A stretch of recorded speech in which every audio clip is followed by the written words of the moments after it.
সূরা আল বাকারা ১ আয়াত। আলিফ লাম মিম। অনুবাদ আলিফ লাম মিম। নাজিল হওয়ার স্থান সূরা আল বাকারা মদিনায় অবতীর্ণ হয়েছে। সূরা আল বাকারার গুরুত্ব ও ফজিলত: ১. সূরাটি সবচেয়ে বড় সূরা। ২. সূরাটি সবচেয়ে বেশি আহকাম বা বিধিবিধান সমৃদ্ধ। ইবনে কাসির। ৩. রাসূল সাল্লাল্লাহু আলাইহি ওয়াসাল্লাম এ সূরা পাঠ করার বিভিন্ন ফজিলত বর্ণনা করেছেন। আবু উমামা আল বাহেলি রাদিয়াল্লাহু আনহু থেকে বর্ণিত হয়েছে, তিনি বলেন, রাসূল সাল্লাল্লাহু আলাইহি ওয়াসাল্লামকে বলতে শুনেছি, তোমরা কোরআন তেলাওয়াত করো, কেননা কেয়ামতের দিন এই কোরআন তোমাদের জন্য সুপারিশকারী হিসেবে আসবে। তোমরা দুটি পুষ্প তথা সূরা আল বাকারা ও সূরা আলে ইমরান তেলাওয়াত করো, কেননা কেয়ামতের দিন এ দুটি সূরা এমনভাবে আসবে যেন এ দুটি হচ্ছে দুখণ্ড মেঘমালা অথবা দুটুকরো কালো ছায়া অথবা দুঝাঁক উড়ন্ত পাখি। এ দুটি সূরা যারা তেলাওয়াত করবে তাদের থেকে জাহান্নামের আযাবকে প্রতিরোধ করবে। তোমরা সূরা আল বাকারা তেলাওয়াত করো, কেননা এর নিয়মিত তেলাওয়াত হচ্ছে বারাকাহ বা সমৃদ্ধি এবং এর তেলাওয়াত বর্জন হচ্ছে আফসোসের কারণ, আর জাদুকররা এর উপর কোনো প্রভাব বিস্তার করতে পারে না। মুসলিম ৮০৪।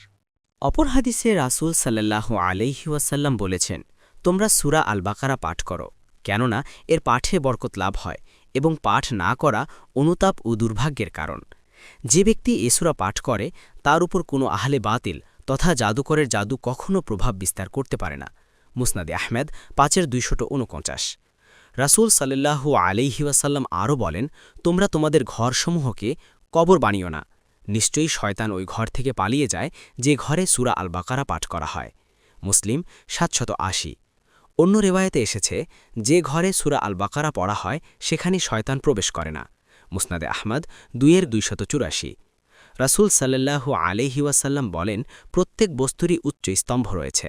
কোরআনের সুউচ্চ শৃঙ্গ হল সূরা আল বাকারা। তিরমিজি ২৮৭৮, মুস্তাদরাকে হাকিম ২-২৫৯। ৪. রাসূল সাল্লাল্লাহু আলাইহি ওয়াসাল্লাম হুনাইনের যুদ্ধের দিন সাহাবায়ে কেরামকে ডাকার সময় বলেছিলেন, হে সূরা আল বাকারার বাহক লোকেরা। মুসনাদে আহমেদ ১-২১৮। ৫. সূরা আল বাকারা তেলাওয়াত করলে সেখানে ফিরিস্তাগণ আলোকবর্তিকার মতো অবতরণ করে। এ প্রসঙ্গে বিভিন্ন সহিহ হাদিসে বর্ণনা এসেছে। বুখারী ৫০১৮, মুসলিম ৭৯৬। ৬. যে সমস্ত সাহাবায়ে কেরাম সূরা আল বাকারা জানতেন, রাসূল সাল্লাল্লাহু আলাইহি ওয়াসাল্লাম তাদেরকে নেতৃত্বের যোগ্যতা সম্পন্ন মনে করতেন এবং তাদেরকে যুদ্ধে আমির বানাতেন। তিরমিজি ২৮৭৬, সহিহ ইবনে খুজাইমা ৩-৫, হাদিস নম্বর ১৫০৯, ৪-১৪০, হাদিস নম্বর ২৫৪০, মুস্তাদরাকে হাকিম ১-৬১১, হাদিস নম্বর ১৬২২। ৭. অনুরূপভাবে যারা সূরা আল বাকারা এবং সূরা আলে ইমরান জানতেন, সাহাবাদের নিকট তাদের মর্যাদা ছিল অনেক বেশি। মুসনাদে আহমাদের ৩-১২০-১২১ পৃষ্ঠায়। ৮. সর্বোপরি এ সূরাতে আল্লাহর ইসমে আজম রয়েছে, যার দ্বারা দোয়া করলে আল্লাহ সাড়া দেন। এ সূরায় এমন একটি আয়াত রয়েছে যা কুরআনের সর্বশ্রেষ্ঠ আয়াত। এই আয়াতটি হচ্ছে আয়াতুল কুরসি, যাতে মহান আল্লাহ তাআলার নাম ও গুণাবলী বর্ণিত হয়েছে। ১ নং ফুটনোটের বিবরণ: আলিফ লাম মিম এ হরফগুলোকে কুরআনের পরিভাষায় হরফে মুকাত্তাত বলা হয়। ২৯টি সূরার প্রারম্ভে এ ধরনের হরফে মুকাত্তাত ব্যবহার করা হয়েছে। এগুলোর সংখ্যা ১৪টি। একত্র করলে দাঁড়ায় নাসসুন হাকিমুন কাতিউন লাহু সিররুন। নাসসুন হাকিমুন কাতিউন লাহু সিররুন। প্রাজ্ঞ সত্তার পক্ষ থেকে অকাট্য বাণী, যাতে তার কোনো গোপন ভেদ রয়েছে। মূলত এগুলো কতকগুলো বিচ্ছিন্ন বর্ণ দ্বারা গঠিত এক একটা বাক্য, যথা আল-মাস, আলিফ লাম মিম, সদ, হা মিম, আলিফ লাম মিম। এ অক্ষরগুলোর প্রত্যেকটিকে পৃথক পৃথকভাবে সাকিন করে পড়া হয়ে থাকে, যথা আলিফ লাম মিম।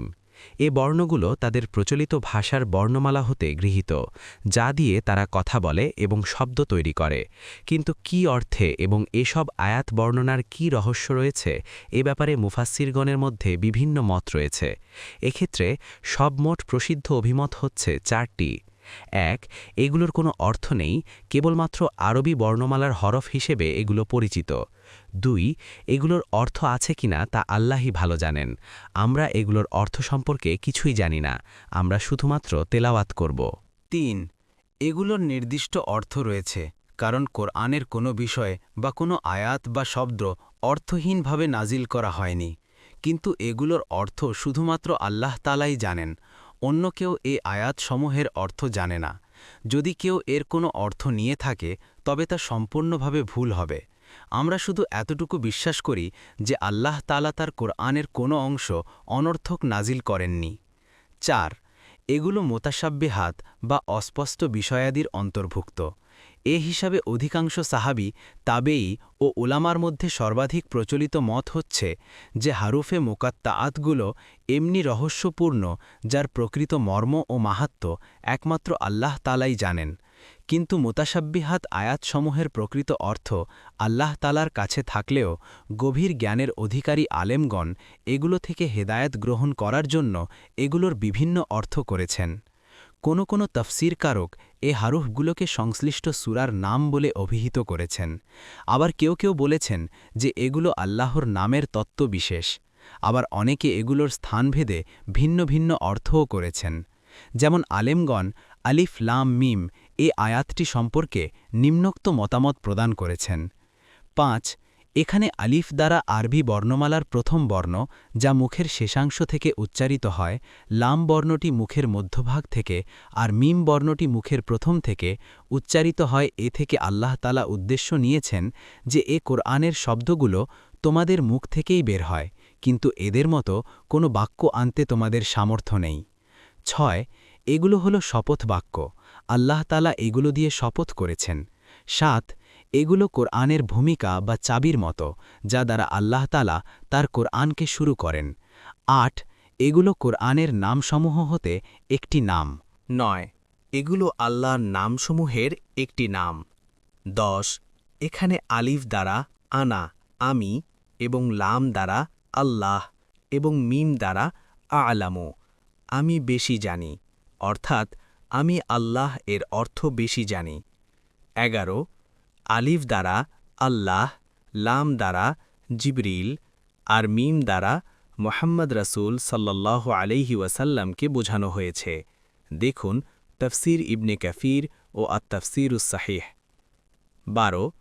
এভাবে এই আয়াতের আরও অনেকগুলো অর্থ করা হয়েছে, তবে আলেমগণ এসব আয়াতের বিভিন্ন অর্থ উল্লেখ করলেও এর কোনো একটিকেও অকাট্যভাবে এগুলোর অর্থ হিসেবে গ্রহণ করেননি। এগুলো উল্লেখের একমাত্র কারণ আরবদেরকে অনুরূপ রচনার ক্ষেত্রে অক্ষম ও অপারগ করে দেয়া, কারণ এ বর্ণগুলো তাদের ব্যবহৃত ভাষার বর্ণমালা এবং তারা যা দিয়ে কথা বলে থাকে ও শব্দ তৈরি করে থাকে তা থেকে নেওয়া হয়েছে। মোট কথা, এ শব্দ দ্বারা আমরা বিভিন্ন অর্থ গ্রহণের মাধ্যমে হেদায়েতের আলো লাভ করতে পারি, যদিও এর মধ্যকার কোন অর্থ আল্লাহ তাআলা উদ্দেশ্য নিয়েছেন তা সুনির্দিষ্টভাবে আমরা জানি না। তবে এ কথা সুস্পষ্ট যে কোরআন থেকে হেদায়েত লাভ করা এ শব্দগুলোর অর্থ বুঝার ওপর নির্ভরশীল নয়, অথবা এ হরফগুলোর মানে না বুঝলে কোনো ব্যক্তির সরল সোজা পথ লাভের মধ্যে গলত থেকে যাবে এমন কোনো কথাও নেই। তাই এর অর্থ নিয়ে ব্যাকুল হয়ে অনুসন্ধান করার অত বেশি প্রয়োজনও নেই।